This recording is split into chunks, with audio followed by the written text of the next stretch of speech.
Death Stranding makes it feel like I matter.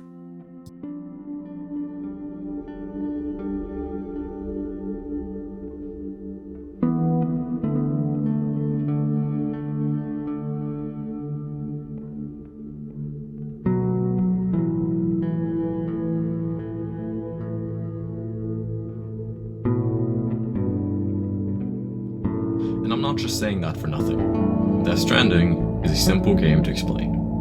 At least its core gameplay, which is delivering cargo from point A to point B. It is simple, but God is it rewarding.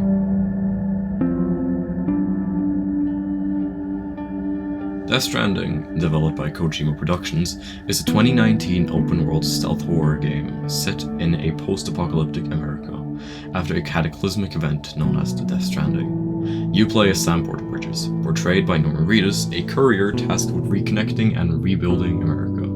The game, being Kojima's first independent project after leaving Konami in 2015, received mixed reviews.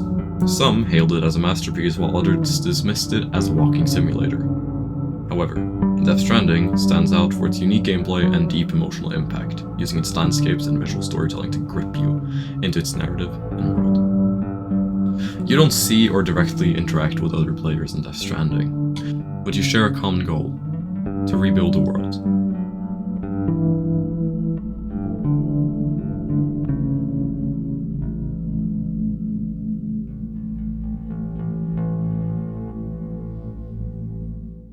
The game challenges you to scale mountains, cross rivers, and survive threats like the BTs and mules, all while managing the weight and condition of your cargo. I got this game during the 2024 Steam Summer Sale, having wanted it for years before. I was excited to sit down and finally play it for myself. I had managed to stay far away from spoilers, and I didn't pay mind to any review or critique the game has got, and it blew me away.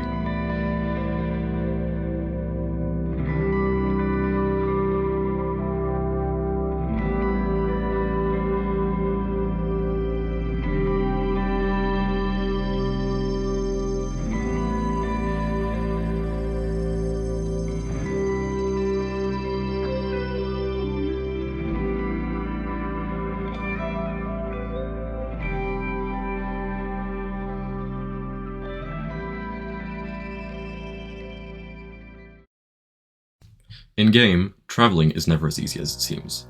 Passing through enemy territory requires either stealth or quick thinking. If you're unlucky, you might end up having to fight. Scaling a mountain requires the right gear. You need to pack only what you need. Too much, and Sam won't be able to carry the cargo. You need to make sure that you aren't out during timefall, and, most importantly, that the cargo is safely transported, unharmed, and unbroken. The weight limit to some is a hassle, but to me, it is an important factor in the game.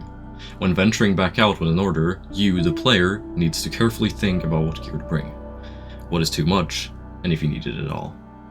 Would you rather spend more time delivering some cargo to a few places, or more cargo so you can get everywhere faster? The game makes your choices quick, thinking and planning all matter. The story helps to the feeling that you matter to the world, that Sam Porter Bridges matters to the fate of this world. Kojima's decision to use real actors for this game helps more than anything to add feeling to this already grounded world. The realism, both graphically, emotionally, and mechanically, makes everything feel weighted. It's grounded in our reality, combining fantasy with reality. Death Stranding is, however, not a game for everyone, and I would not blame you for not liking it. It requires your time, patience, and tolerance. Naturally, being Kojima's first independent game, it has some jank. The combat is far from superb, but yet, I love it all the same. Because Sam, unlike many protagonists, is just a human, he can only carry the tools his body allows, and he can only fight to the best of his ability. Hideo once said in an interview, "For instance, in any game, you could carry as many items as you want. Even in Metal Gear, it was unlimited. Of course, you can't do that in real life, right? You have to select one bottle when you climb a mountain. That's why I put it in." A lot of games have aborted that kind of rule. This time, if you're in a river, you can drift away. And that's in real life as well. So that's the gimmick and mechanism I kind of recreated, where other games, and even my games before, had to deform in a way. To me, Having to manage this is one of the reasons I stay interested in playing. This is the game I play when I want to experience another world.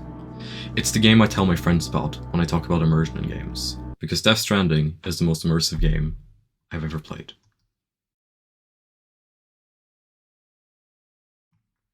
Many will say games like The Last of Us and other similar games are the most immersive games that they've ever played. But to me, those are the most immersive stories I've ever played. The Last of Us is a linear story game. Don't get me wrong though, I adore The Last of Us. It is one of my all-time favorite games, and I say that strongly. Hell, I'm even planning on getting a tattoo from the game. But the gameplay is far from equally as immersive as a game like Death Stranding. The weight of the things you have affects Sam and his traversal throughout the game.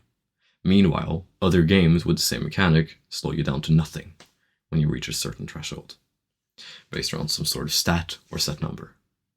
The Last of Us limits the amount of things you can hold, but focuses more on the survival aspect. Meanwhile, Death Stranding forces you to think about the cargo you carry. And if you are to pick up any lost cargo on the way, which is another mechanic I haven't talked about, you're faced with a choice. Do I have space for this? And if you're wondering, lost cargo is cargo you might come across on your journey. This is cargo that has never made it to its destination. Another game that can be drawn in as a comparison is Red Dead Redemption 2.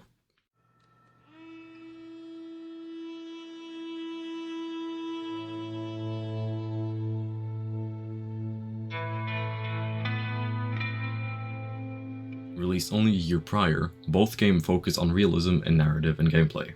However, as Nakey Jakey mentioned in his video about Rockstar's game design, which I recommend checking out, I'll link it in the top right corner, Rockstar often gives you the tools to make your own decisions, but then makes those decisions for you. In Red Dead, missions follow a linear structure, go from point A to point B, watch a cutscene, complete the mission, and repeat. While this approach creates a compelling narrative, it can limit player agency. Death Stranding takes a different approach. Although it also involves traveling from point to point, it provides minimal guidance. Missions encourage you to make your own path and figure things out on your own. This open-ended structure enhances the sense of immersion and personal investment, making your choices feel more impactful.